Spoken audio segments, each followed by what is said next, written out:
Okay, welcome everybody to our Elfenworks Center event tonight. We have two talks, one purpose, rethinking business for a better world as our theme. It's sponsored by the Elfenworks Center for Responsible Business and the School of Economics and Business Administration, both at St. Mary's College of California. First of all, I want to thank our amazing speakers, one of whom is joining us from the Sydney airport on his way to the least visited island in the world that only has one flight a week. And he's at the airport because his flight time was changed. So he's literally sharing his adventures in sustainability and responsible business while he's in the trenches in the airport on the way to an island where he's going to be bringing compostable diapers to the people and to the babies. Okay, so I will be introducing our guest speaker soon, but I have a couple people I want to give a shout out to. Obviously, our amazing speakers, but in the audience, we also have Dr. Lauren Spieth. She's a trustee and the founder of the Elfenworks Foundation, without whom we would not have events like this or our center. So thank you, Lauren. We also have Dean Dodd Gibson and Associate Dean Berna Aksu. Berna might not be here. She told me she has another event that conflicts, so she may not have made it yet. But at least we have John, who I can see. And then the rest of the audience, I want to thank you for being here. I'm not going to name you all by name because we're here to hear the speakers. I do want to very briefly mention that Dr. Spieth has a book coming out. It's coming out June 9th. Taking the Stairs and Liking It, 7 Steps to an Amazing Life. And part of the reason I'm recommending it, of course, is I'm friends with Lauren, but the other reason is it's actually very relevant to the two talks we're going to hear today. This is actually a guide to leading a life of purpose. And taking the stairs can be harder, but we know it's better for us. And similarly, choosing to have your work not just be something that earns a profit, but does good for society, that's also harder, but it's good for us. And it gives us a better, more meaningful, fulfilled life. So I thought it was relevant. The book's coming out, and both speakers are talking about exactly this type of thing.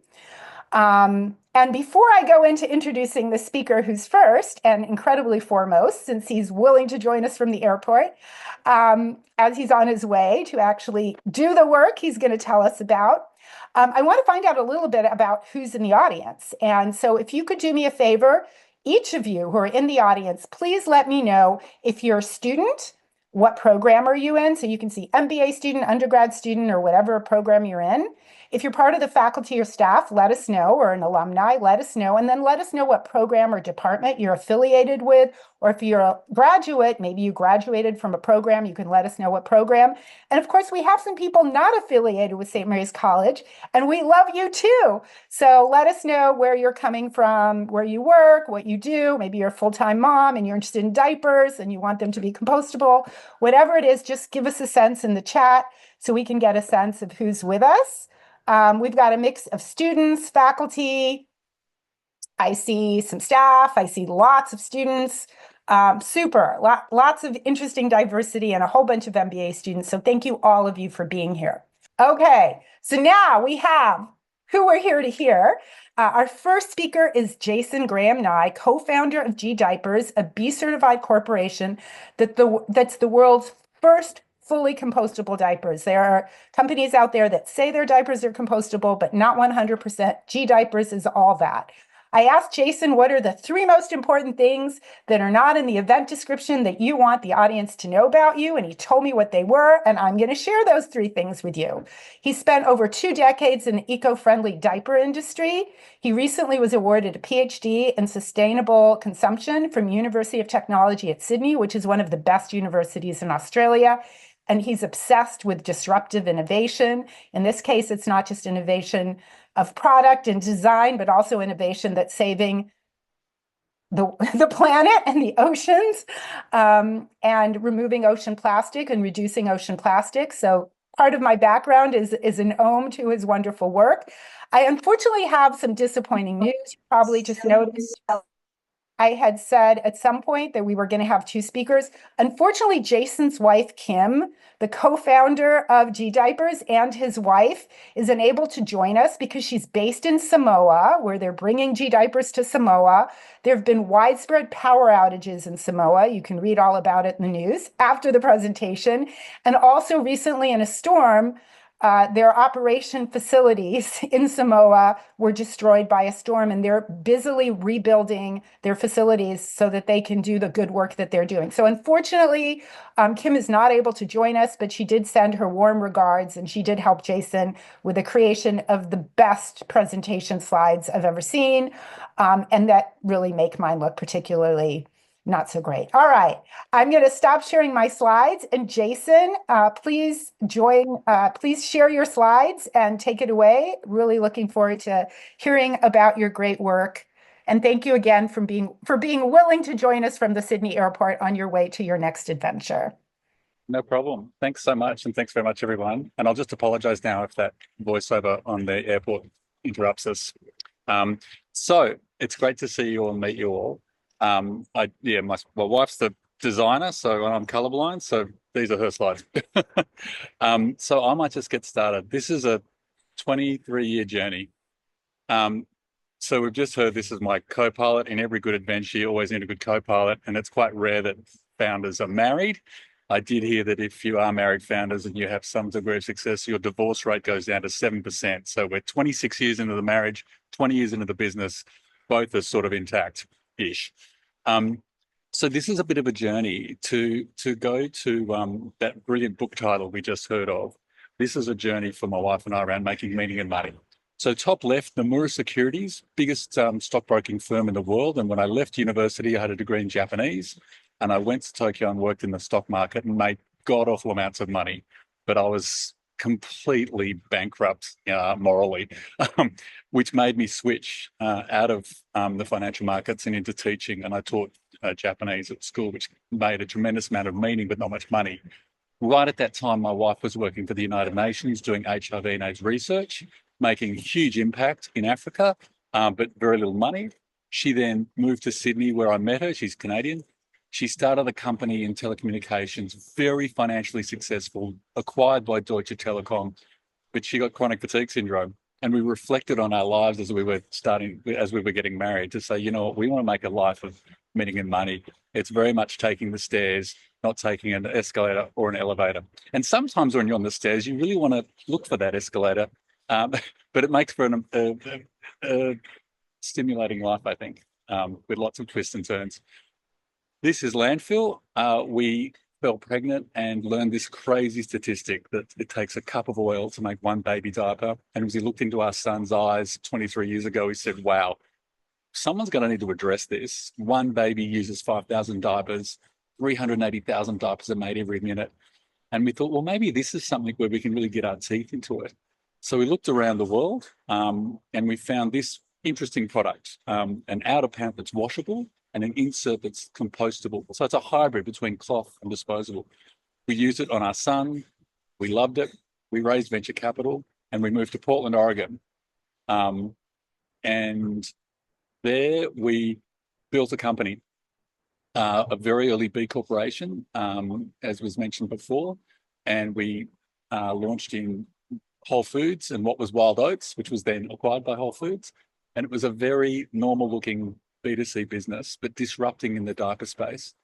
And so what we did in terms of social marketing as a theme here is we reinvented the category, because in diapers, it's pretty boring. It's, it's white plastic products and that's about it. And you use them for 7 hours and then throw them away. We brought fashion to the category, which got really interesting. And we had probably 130 designs that then became kind of collector's items, which was kind of insane that something sort of disposable product, suddenly it's like, oh, wait, have you, collect them all. It was like Pokemon, but for diapers. So this innovation, bringing fashion into what was a really boring daily consumption habit, was an innovation, and it got mums talking. In terms of the sustainability piece, we have some incredible data to look at what our product actually does. So on the left-hand side of the screen, you can see what our product is doing in the middle there, in between two plastic diapers, and we can actually show that in 53 days, it's completely composted. We were a very early brand that got cradle-to-cradle certification, and that shows that everything that goes into the product is returned to the nature in a neutral or beneficial way, which is a long way away from 500 years in landfill. And remember, when we built this slide, microplastics wasn't a thing. Like, I don't want to even think now about, we know that there's sort of plastic in us. There's a credit card worth of plastic in us every month, I think. So this was way before then, when plastic was just emerging as a problem. But this gave us great credibility. So we licensed this product from an Australian company, and this was their terrifying website. And we thought, okay, we've got to do a better job than this. The idea that mum, dad, and the little one are all wearing the products is somewhat terrifying. So let's move on from that slide. This is what we did. We really lifted the fashion. The brand was G Diapers. It was a time when Apple launched everything, and we thought a one-letter brand is kind of interesting. You can do a play on G's for good and green and global, and that was all super fun. And then we did a bit of a brand refresh to then highlight what are the kind of the awards we had, and making it really simple for parents. So that's a little bit of the brand. This is pre-social media, and I know this is a stretch back in time, and half the audience is like, oh my God, what's the life look like before Instagram? But we got a lot of media. So we did kind of crazy things. I rang the Today Show, and the Australian accent helped, and I think I was one of Katie Couric's last interviews. So we flew to New York, which is amazing. We've got all this print media, which none of those magazines would exist today. Julia Roberts talked about us in that Vanity Fair article. We were one of the first non-book products on Amazon. And when that article came out, our online sales went crazy. And as you can imagine, diapers subscription model, you need 40 a week. It's a really big part of e-commerce. But these early wins were because we were disrupting and being a little bit different. It's funny looking at Julia Roberts, like now we've got influencers who are just famous for being famous. It's like a whole new world. We then got some awards. My wife was voted Fortune magazine's top 10 most powerful entrepreneurs women entrepreneurs in the US, and met Warren Buffett, which was very exciting, and that gave us more street cred. Then just tracking back through social media, we started at a time when Yahoo user groups were a thing, and very quickly we built a huge audience, about 6,500 members exchanging about 2,000 messages a month. And that's when we realized that diapers is around parents, and that it's a lot more than just the diapers you use. It's everything to do with parenting. And I touched on this in my PhD, that life-changing moment when you become a parent, kind of like the revelation my wife and I had. You have a child and you're like, well, what kind of world are we going to leave this child? Similarly, this brand brought together a huge number of mums. This was before Facebook. What we could do, we could track everyone online through MySpace, which is one of the really early social media companies, and we could see where everyone was. And what got interesting is when we got from e-commerce into physical retail, we could go to a Whole Foods in Boston and actually identify individual customers around different stores. And then we could drive those customers to the store. Sorry, hopefully you can still hear me. So then we had a big army of what we called G-mums, and they volunteered for us. They went into stores and did store demos. They went into childcare centres. And this was a kind of a free group. It ended up being about 7,500 people, and they did all sorts of things for us. These were the kinds of messages we were getting as they did store demos. They were just incredible in terms of real-time feedback about the product, particularly when we started going into physical stores. I'm really sorry about the noise. Then Facebook launched, and about 20 private groups launched. So we had a group in the UK, we had a group in Germany. But the official fan site, we got up to about 200,000 fans. And this really drove more of the business. Then what happened is you've got these textiles that we're selling, these pants. Out of that, about 12 stay-at-home mum businesses launched. So they would buy the pants and then upcycle them by selling them to people and putting different designs on those nappies for their kids. So it was a very unexpected emergent thing. So G's by Me is one of these businesses that emerged out of our product, which was kind of cool. What evolved from that is this notion of it takes a village to raise a parent. Often it talks about it takes a village to raise a child, but it's actually the parent is just as much needing support. And so this huge group of parents would gather very regularly. We'd have GTs in our hometown of Portland, Oregon, and one At one time, we had kind of a national gathering in Portland, which was really, really exciting. And so it's reflected back, it's like, gosh, we started a diaper company, but now we've got a big community, and that's kind of interesting.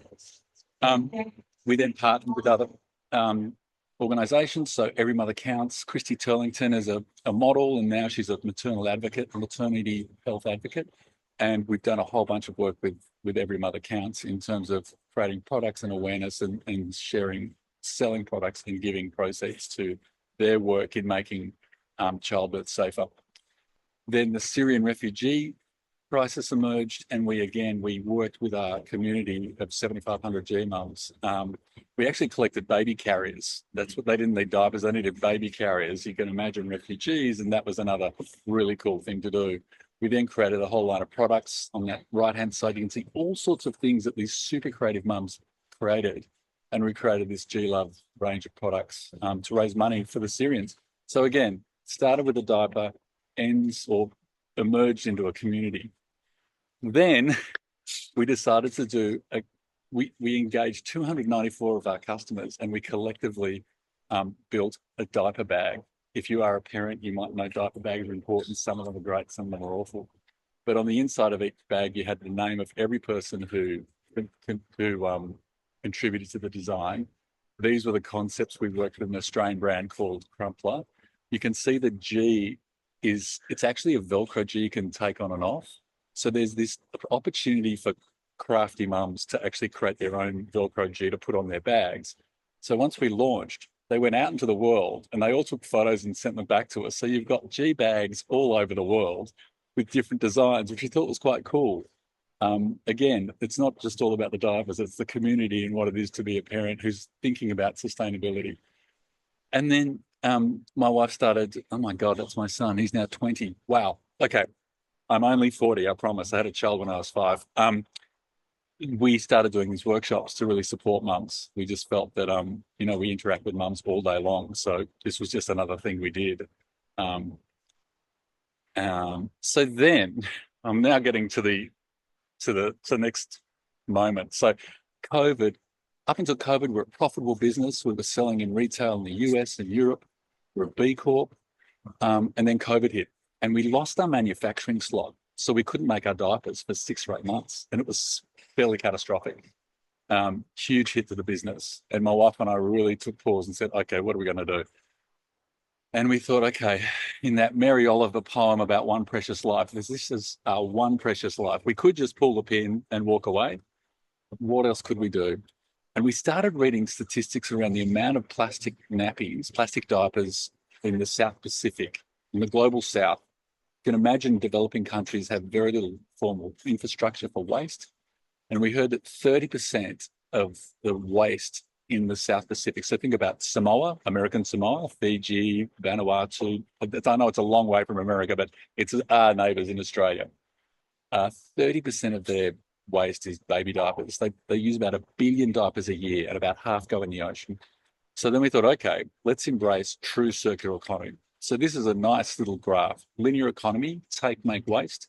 You take plastic from the ground, from oil, you make a product and you put it in the bin. And that's why we're in the mess we're in. Recycling is trying to do something with that material. Soft plastics are almost impossible. Only 9% of all plastic has ever been recycled. Glass is very recyclable, which is good. But there's sort of a myth that we're going to recycle our way out of this mess, and it's not true. But the true circular economy is regenerative. We're the only species on Earth that creates waste. That's pretty profound. No one else creates waste. And, my wife's been living in Samoa for 18 months. We're off to Tuvalu. Those communities that are closer to their indigenous roots, they didn't make waste. So it's a very Western global North problem. So we said, okay, this is chapter 2 of the business. We've been in retail in the US and Europe. What's next? So with those statistics, we launched a not-for-profit called the Greater Good Diaper Project. So the for-profit was funded by VC and Angel. We ended up buying out our VC because he was not aligned with our B Corp certification, which is another whole story. If anyone wants questions around how to raise money, I'd love to talk to you. But this not-for-profit we launched 2 years ago funds our work deploying the solution in countries starting in Samoa. And a quick story, the crisis is so bad in the South Pacific that 3 countries, Vanuatu, Kiribati, and Tuvalu, have banned the importation of disposable diapers, and they're waiting for us to launch. That's a pretty compelling thing. That's that's a that's um that's a huge volume of diapers and the whole amount of good we can do. And our program is a deliver, collect, compost model. It's a product service system. So we employ lots of women, train them, they go door to door and they sell diapers at the same price as plastic diapers. Every 3 days, they collect the used diapers in a receptacle. We train them how to compost in these timber boxes. It creates a lot of heat to kill pathogens. The compost is certified. And right now, we've just had some graduate students from UNC develop a business case. They've been in country for 3 weeks, developed a business case to sell the compost, or do we start growing produce and selling the produce? Because they've got a whole nutritional problem as well. So that's the vision. It's complicated, but that's systems change. We're launching in Vanuatu because they have the nappy ban the diaper ban is legislated. But we still can't get this funded. And this is before USAID got blown up. We still can't get this funded. And we're like, I think we're done. I was 2 years into my PhD. I'm like, okay, I'll teach at university. We'll wrap it up. We emailed 5 friends. We said, we've been at this 18 years. We just can't get through. And one of them said, I know a mother and daughter in the UK who are obsessed about plastic waste. And it turned out to be Sarah Ferguson, who's the Duchess of York, and her daughter. And our kids had just got to university, so we moved to London for 2023. And then and then the story gets even weird. We then met the King of England. We met King Charles III, and we sat with him. And he is obsessed with the environment and soil health. So while we focus on plastic waste and gender equality, our meetings with him are all about soil health and the fact that in the global south, the soil health is very, very poor because they've used so much synthetic fertilizer. And he said to us, if you could move your launch from Vanuatu to Samoa, I'll see you there next year, meaning last October, where he's meeting the 56 heads of the Commonwealth, 40 of which are small island developing states. He said, I can't invest in you, but I can shine a light on your work. And that's what we did. So my wife's been there ever since. We met the King again like October last year. And this is why I'm going to Tuvalu today. Thanks to that event, the Tuvalu government saying, come on, let's get going. So that's the next kind of chapter of the business. And so just to give you a sense to kind of break it down, we've redesigned the product. It's 100% compostable. So there's no plastic in there. All our science has been verified by Australia's peak science body, CSIRO. We rethink the whole system. Like we know that the diapers need to be collected and composted. You can't just throw them in landfill. And that systems change we've designed through a female lens. I think as we all know, in the global south, in low per capita GDP income countries, if you lift women, you lift the country. And that's what we're seeing with the women that we're employing. They're getting income they haven't had before. And then the regeneration piece, the nutrient-rich compost to replace synthetic fertilizers is sort of the next sort of part of the business. So it's a 3-for-1 deal, if you will. These are our amazing mums in Samoa. These boxes you can see, they're the timber boxes, just with some boarding for some branding. But the data is pretty compelling. For every 100 babies in our product, we eliminate 1,500 pounds in American parlance every week of plastic. It's a lot of plastic. And we produce about 400 pounds of compost a week. So here you've got the solution that's doing a lot of things. It's not just a 1-for-1 product replacement. Because of the systems change, you've got employment and you've got the benefit for the soil. And then we've designed it with women at the center. We are very, very aware as white people to not roll in and just do colony 2.0. Like we've sat with communities. We've got 2 communities in Samoa, and one does it one way and one does it another way. It's them. It's their project. And our goal is to get out, and it's theirs. The vision is because we're removing 30% of their waste we think we can, and they in Tuvalu they spend $2 million a year on waste management. If we were to access 30% of that 2 million, that funds our program, but it also creates jobs and also regenerates soil health. So we think that's good value for money, and that's how financially we want to get in and get out.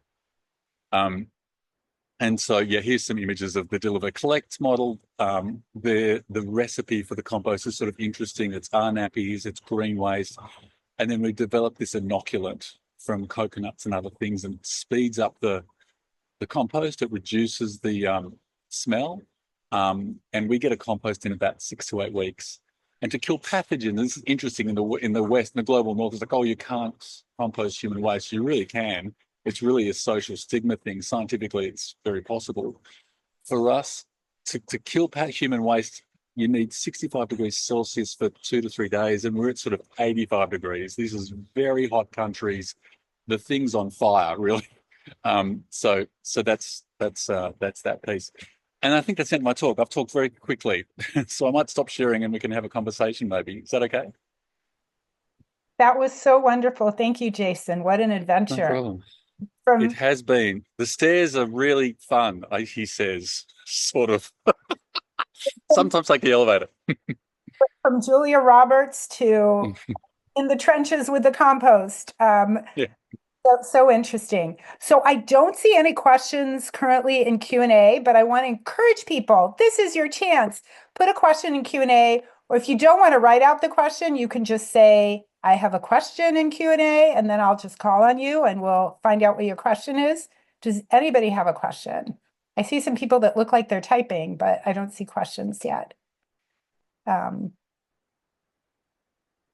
nobody has a question, I might ask a question. I think people are putting their questions in the chat, which is not, let's see. Oh, phenomenal work. Yeah, so people have comments more than questions. Let's see. Okay, looking again. And you know something, if we don't have a question from the audience, I will ask a question. Now I'm not finding the Q&A. Oh gosh. Rob, can you see questions? Oh, there it is. Okay, Q&A. Clicking on it, still no questions. Nobody has a question? All right, I'm going to ask a question. Devin is raising his hand, not posting the question in the Q&A. Devin, can you put your question in the Q&A? Is that cool? Is it working? Awesome. And then Devin will be the second person to ask a question. So Jason, you've had these sort of two adventures with G Diapers. One of them in the Western world, you know, you have royalty literally talking, you know, literally Hollywood royalty and literal royalty supporting your diapers. So these are affluent, famous people. And now you're out in the trenches in remote places where your customers are far from affluent, but they really need these diapers. It's not just a feel good, it's pretty much survival for these island nations. How has your life changed other than the obvious things that you're going to remote places that lose power, like happened to your wife in Samoa? Um, that's a great question. It has been a really long odyssey, and it's funny. Our kids are now 22 and 20. They're both graduating from university this year, and I just had my graduation last week, and they were Yeah, they've kind of been. You know, our second son was born in America, so he's an American citizen. So, it's been a huge change. But I think what I realized is before I met my wife, she was living in Zanzibar for 2 or 3 years with the UN doing that HIV work. And what I've realized is she's really built to work in the global south. So it's been a real discovery these last 2 or 3 years, that element of it. I think being really at the coalface. So Tuvalu is they're like 2 feet above sea level. This stuff's existential. This isn't some theory. And what I found in my PhD, my data collection was in Sydney, you know, affluent Sydney, and it's like, oh yeah, global warming, that's not good. You go into in country and you're like, yeah, this is absolutely happening now, and so it just increases the urgency for us.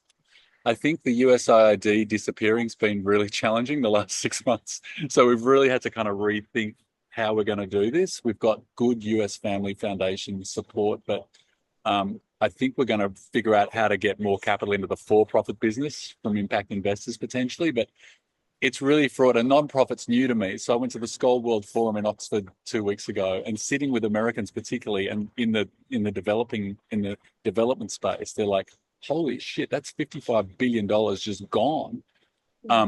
So there's new challenges. I think being VC backed, I learned so much about angel and VC funding and the flaws in that model, particularly if you're an impact entrepreneur.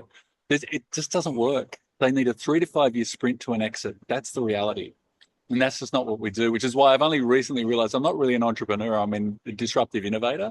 which is a very different thing. Like you're constantly thinking about things in a different way. So I'm not sure I answered your question. Sorry, You I'm did. rambling. Had too much coffee. And also the difference between going to from a B Corp but still for Yeah. profit mode. I mean, these are major changes, which is definitely Mm. disruptive innovation. Okay, so I have a weird feeling. Oh, now the Q&A questions are working. Yay. So there was someone who had his hand up, and I can't remember who he was. I can't remember his name, and I don't see his question posted. But I'm going to go ahead and go with Matt Fisher, and then Lauren, and then Michaela, because those are three people that have posted questions in Q&A. And if the person who had his hand up can put his question in the Q&A, that would be great. And I see someone posted a question in the chat. So if we get done with Q&A questions, I'll go to the chat questions. So Matt, are you willing to unmute yourself and have your camera turned on? And Rob, can you do that for Matthew Fisher? Yes, yes, everybody can unmute. Oh, go ahead.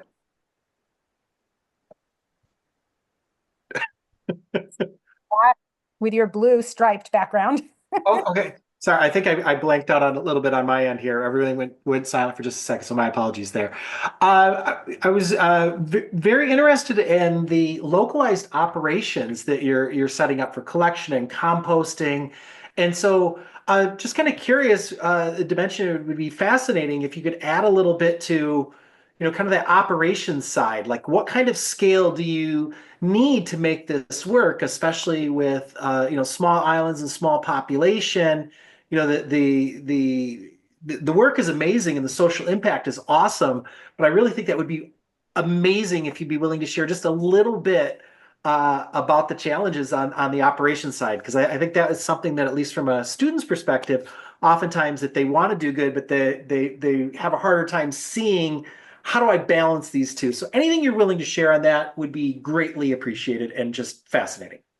Great. Yeah. So what we lived through in the US was, every green product in America, it's always a premium, right?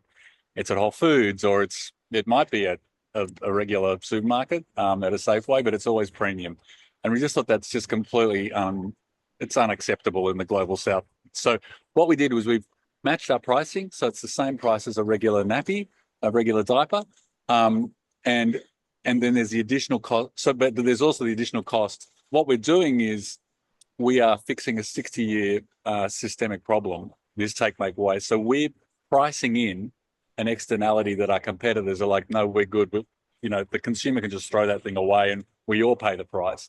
So to pay for that deliver collect model, to pay for our team to do their work and manage compost, we need scale. So we need to get to around 1,500 to 2,000 babies, which is not a lot, because they each need 5,000 diapers. So the thing gets big very quickly. And what we're finding, and this is the goal of this work in Tuvalu next week, customer acquisition in America is, well, we need to get new mums who are coming into the store. Our customer acquisition now is governments. And in a world where the UN Plastics Treaty may well not get up, the Americans and the Saudis are saying no flat out. They will not sign onto an agreement that will limit the production of plastic. And in the electrification of the world, oil producers, and all plastic is a byproduct of oil producers, like, the last rodeo is plastic, so we can't touch that. In this world, what we're doing, for example, we're convening all 15 countries and 7 territories in 2 weeks' time in Samoa. They're building their 10-year waste management plan. The vision we have is, if we can get signatories to a non-legally binding MOU where we can bring this solution into more than one country, then we get very, very serious cost of goods reductions in our pricing of the actual product. And the whole thing really tips over quite quickly. Another element, though, Matthew, is we're really interested, because right now we can make this product in lots of different places. In America, we can make it in China.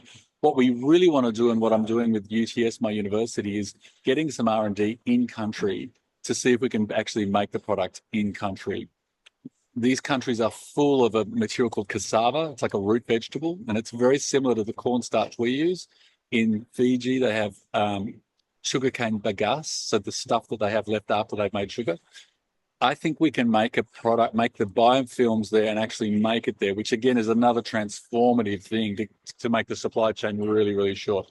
So these are a few things that we can drive volume to get prices down and get to price parity. But it is interesting. I mean, when you've got a market that they're going to ban the importation of disposable diapers, the governments are now willing to do all sorts of things around subsidies and other things to actually make the alternative affordable for parents.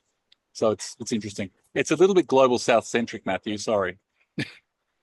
No, I Amazing.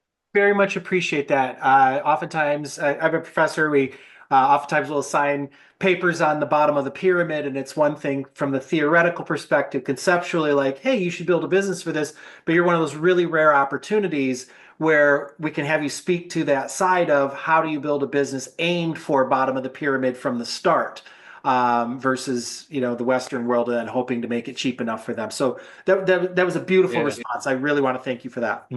And I think there's a leapfrog opportunity. As you know, in Africa, they never had copper wires for phones. They went straight to mobile, which meant they went straight to mobile payments. Like they've led they've been sending money to each other using mobile phone numbers.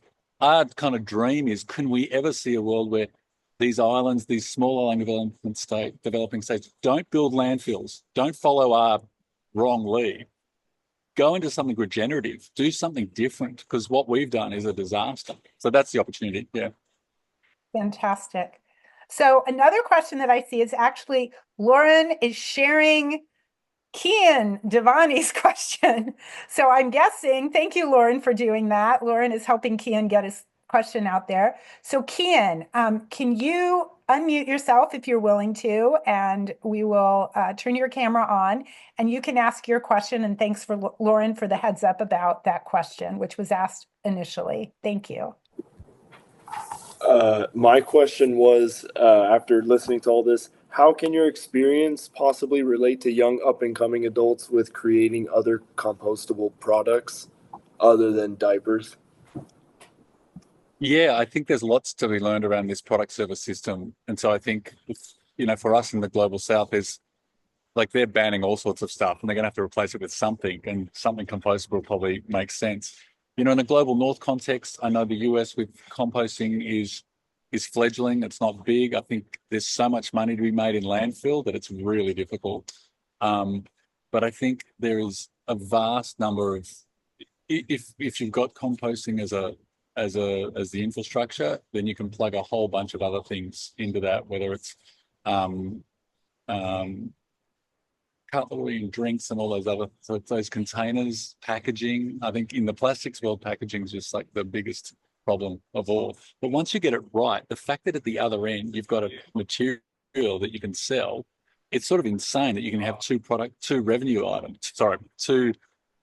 lines of revenue in a business is pretty amazing. So I think there's a few things in there, Kian. Sorry, one's sort of regulatory issues, about doing compost right. I think in California you've got curbside composting, so there's a bit of a build there, which is good.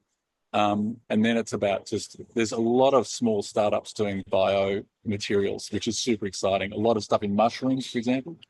It's trying to get that to scale and get that out there. But I think we're looking, if I think of my kids who, 22 and 20, that generation is desperate and keen and hungry. And I think the next generation of billionaires, in all seriousness, is in these sort of spaces where you're trying to solve a wicked problem. And it's hard. And so if it's hard, there's not many people there. So once you do crack it, it's you and you alone. Fantastic. I still can't find the person who had his hand up and I can't remember his name, but I do see Michaela has posted a question. So Michaela, do you want to unmute yourself and turn on your camera so we can hear you and see you ask your question?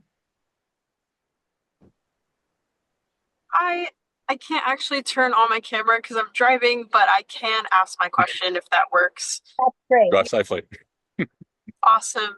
Let me pull up my question. Here we go. Do you have any advice for seeking investor funding? You mentioned that you were looking for a VC that aligned more with your goals. What are some things that we should consider when looking for the right investor, as we're also future innovators as well? I find it's a great question. I think it sort of goes back to first principles, like what is your actual goal? Like, do you want to build a business and sell it in 3 to 5 years? That's perfectly cool. Or do you want to build a business with a bit more legacy? That's totally cool. We do, through fairly painful experience around VC land, their model is pretty broken. So it's a 10-year fund that they raise and they make 10 bets in 10 years. And it's sort of a pump and dump situation. They want to grow these businesses as fast as they can to get them acquired. So if you're doing anything a little bit outside the box, if you're doing anything that might have, a triple bottom line, you're solving a social problem and you're trying to make profit and something else, it doesn't fit. So there are other models like, crowdfunding is kind of interesting. If you can engage a community, I've found that our capital needs are pretty significant. So it was difficult for us to do it. But if I had a business that had less inventory demand, I think that's a really interesting thing, because what you're actually doing is you're acquiring customers as well as their cash, which I think is kind of cool. So I haven't seen that sort of traditional angel VC thing I found, in my view, is really tough. And they're so focused on technology, right? Because technology is so cheap, right? And so, and it's just like sprint to an end. Whereas if you've got any sort of product, it's like, whoa. So it's a bit dependent on what kind of business you're thinking of. But I would think of, I think crowdfunding is really interesting. Bootstrapping it to get it to some traction is really interesting. There are too many stories where founders just get chewed up and spat out, which is really grim in a way. Fantastic. Okay, we've also got a question. That's a great question and great answer once again. Emily Field has a question. Emily, are you ready to unmute yourself? And if anyone's driving, don't type. Just don't type while you're driving. So Emily, yes, unmute yourself if you can. Yes. Hi. I'm not driving, so I'm all good. So my question was kind of to do with the competitive landscape. So I was wondering how you've seen it shift over the time you've been kind of doing Diapers. Have you had any maybe direct competitors? It seems like kind of a unique idea, maybe initially. So kind of how has that changed as well throughout your time? Where are you from, Emily?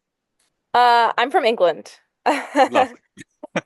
I knew that accent sounded familiar. So we've worked with Procter & Gamble. We've worked with Ontech. So we've worked with the big players. They want to kind of do stuff, but ultimately they're so wedded to plastic. They've got so much money in their supply chain. So just to give you a sense, they can make 500 diapers a minute using plastic. We can only make 400 diapers a minute because the tensile strength of our material is a little bit weaker. And that delta, end of the business. So they're really struggling. And I think they're trying to recycle diapers. That's really difficult, multiple layers. Procter & Gamble has a project in Italy. Kimberly-Clark has a project in Australia. So they try, but it's really hard. And if you think Procter & Gamble, so you've got baby care, household, baby care is their juggernaut. They do not touch that shit. That is $10 billion a year of revenue. They spend $8 billion a year on marketing that baby, that mum. And in my PhD research, working with big supermarkets in Australia and the manufacturers, that is such a critical customer. If you can get a new mum, both for the supermarket and the brand, you've got them for life. And if you're Procter & Gamble, I'll sell you on Pampers, but I'm going to get you on all these other things that have way bigger margins. So it's really hard for them to touch it. What's interesting for us is they're not in the South Pacific.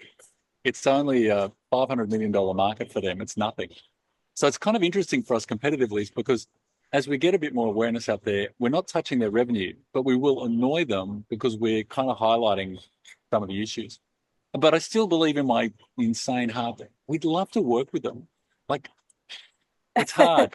It's setting aside Elon Musk as a human. Tesla didn't go and collaborate with Ford or Toyota. He just went out on his own, but he could raise tons of capital. So there's kind of two parts for us. We either keep going on our own and try and bring in a lot of capital to really disrupt or do something with them. It's just really, really hard for them. I'm very empathetic as much as I think they've caused so much damage. But from a business point of view, it's hard. From a competitive point of view. It's interesting. So Tuvalu this week, we're sitting with the government. They're looking at a more robust ban on diapers. And we're actually sitting with a group that's promoting reusable diapers. So in a sense, they're our competitor, but also it's like, you need more than one technology to solve these wicked problems. So we're all very happy to play together on that sense. Hope that helped. Yes, thank you. So we've got a question that's kind of a carry over to that, I see Randy Cabrera, who has a question, and he was raised or diapered in non-disposable diapers, the kind you wash, and he has a question about what are the advantages that you guys have over those old-fashioned diapers. And I'm old, so I'm pretty sure. I also came from a country where I don't think there were disposable diapers at the time, back in 1803. So I think I was also in those. But yeah, Randy, ask your question. And Randy has not been changing diapers. I know he's quite young, not yet a I'm parent. not that old yet. I'm not that old yet. No, my question mainly comes from that I grew up in Guatemala, so considered like a low income area. And my mom would the diapers I would use was cloth diapers. So those are like I would think you just like rewash them every once like the baby goes. So it's like what advantages does like having like these disposable diapers? Because I come from like a biology conservation background. So it's like, does the protection value that goes into making the diapers offset the emissions that are being like saved, I guess, by these diapers? Great That's a question. great question. Yeah. So this came out in my research. So I was interviewed for one of my data collection and sort of one piece of research. I sat with reusable diaper users, disposable diaper users, and then I had both groups use this compostable product service system for a couple of weeks. And what's interesting, even in the cloth diaper community, and in one case, we had someone who actually ran a cloth diaper business. Even in that case, they weren't using them full time. The performance wasn't there to get through the night. The challenges of traveling, if you're on a plane, if you're on a road trip. But the other big barrier is childcare centres. Childcare centre, I think 49% of kids in Australia go to childcare. A lot more in America go to childcare because there's no maternity leave. So you just sort of have your little one and off they go. And regulatory wise, many of them don't accept reusable diapers because they have no facilities to wash. So those are the sorts of challenges. What we found in Global South where we're playing is fresh water's a premium. So they don't want to use water to wash. And the other thing is it's really hot. Like Tuvalu today is going to be 35 degrees in my language, so nearly 100 in Fahrenheit. And it's humid. So you can't dry anything. And so there's some performance issues there. And then the other thing that came out in the data was, in Global South context, as everyone's charging towards joining the middle classes, they want those conveniences. So there's a sociological thing where it's like, well, wait a minute.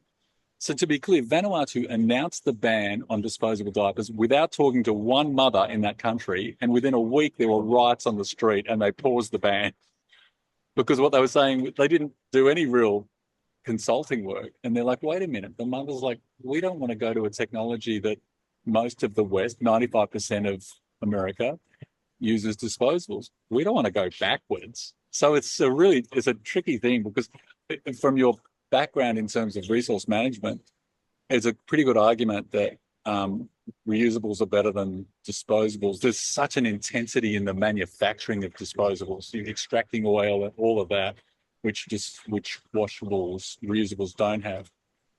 But yeah, there's a whole bunch of problems in there.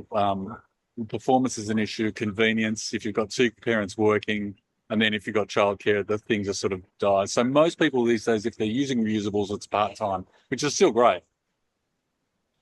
Oh, and for us, sorry, we're doing an LCA at the moment to demonstrate the growing of our raw materials is less intensive than extracting oil. We have anecdotal evidence that we can say that, but we want to actually have an LCA that really proves it. That's one. Thank you.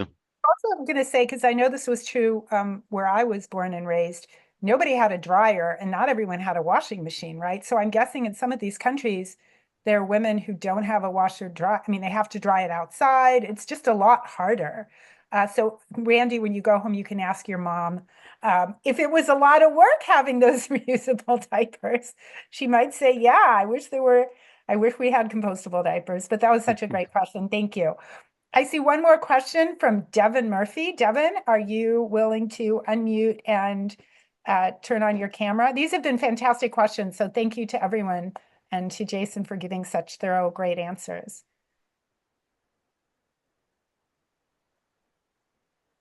Devin, if you can't unmute, then I will. Feel free to read my question. I was like, a little bit confused. I unmuted earlier. I thought, yeah, you could just read the question. Oh, no, but you can talk now because I hear you. So it's great. Devin, do you want me to read it? I can read it. Sure, that'd be perfect. Thank you. From Devin, and another great question. Are these partnerships with commercial composting facilities, are there, sorry, there goes my eyes. Are there partnerships with commercial composting facilities to ensure proper disposal? That's question number one. And question number two, maybe I'll just ask both and you can decide how to grab this. What innovations are you working on, if any, to improve the product's performance or sustainability, make it even more sustainable? So are there partnerships with commercial composting facilities? And is there anything you can do to make it even more environmentally friendly than it already is? Sure. So on the first one, I think what's really neat is we've just developed a modular, no-tech composting system. So for every 120 babies in a community, we have these timber boxes made from recycled pallets, and they are lined up one after the other. And as the diapers go in with the green waste and the inoculant, the reduction in volume is significant, and then we move it to the next bin and the next bin. So it's super low tech, no tech. And as we explore the global south, there were so many examples where well-intentioned non-profits would roll in a diesel-powered bioreactor or something, and you'd run out of diesel in 6 months, and the thing would be sold for parts in 12. And it's like, we just can't do that. So we don't have when commercial composting, it's not some big 40-foot container, massive thing. It's modular and local. Because the other thing we don't want to do is move compost around. We want to make the compost and use it locally. So it's a really different move to how we do things in the global north, like massive centralized landfill and trucks rolling in and all the rest of it. So that's what we do there. But we've got an amazing compost group, scientists who help us do all of that. And then innovations we're working on, one of the big things is supply chain, as I said. I think a dream for us would be to create manufacturing in Fiji. So Fiji is the biggest of those 15 islands, 1 million people. They've lost so much of the inbound tourism is big for them. I think Anthony Robbins lives there, but they've lost huge amounts of their business, the sugarcane particularly. And so the idea that we can create this and make lots of different things from eco materials would be huge. So that's how we really improve our sustainability. We want to get that supply chain as short as possible. I hope that's answered your question. And if anyone else has any questions, please email me, or I'm on Instagram, jason.gn, or I'm on LinkedIn. And I always post silly things. You'll see a silly post from Tuvalu in about 12 hours time. Jason, I cannot thank you enough. That was so— No problem. And what's nice is, we teach all these things in the classroom about financing, about marketing, about branding, consumer behavior, certainly operations. We tell our students to be responsible and do good and make the world better. And, you shared some of the challenges and some of the victories of doing all those things and doing it in a way that's helpful to the planet. By the way, this background happens to be Fiji. So interesting that's in your future probably adventures. But I can't thank you enough. I also want to thank the fabulous question askers. These were all really great questions. I want to honor my commitment to Jason to give him 50 minutes. If anyone has any other questions, I don't see any other questions posted. I do not. Nope. So if anyone has any other questions, as Jason said, you can just email him or message him on LinkedIn. But what I'd really appreciate everyone doing before Jason gets back to waiting for his flight to the I think he said least visited island nation in the world, so he can do some good there, is if everyone can unmute themselves. And Robert, if you can do that, just so we can all give a loud thank you. You can clap, you can say thank you. But Robert, can you let everyone unmute themselves just for a few minutes so we can let Jason go with a giant, incredibly loud and enthusiastic thank you, Jason. Yeah, everybody has to unmute themselves. You have to, okay, so everyone go to the microphone, turn it on, and when I count to 3, we're just going to say thank you or whatever you want to say that's positive energy. Okay, 1, 2, 3. Jason. Thank you, Jason. Much, Jason. Thank you very much. In touch. Thank you. Really appreciate it. That's And thank you. Thank you, Jason. Always. This is the 5th time I've heard him, and it's always I always learn something I didn't know before. So yeah, totally inspirational.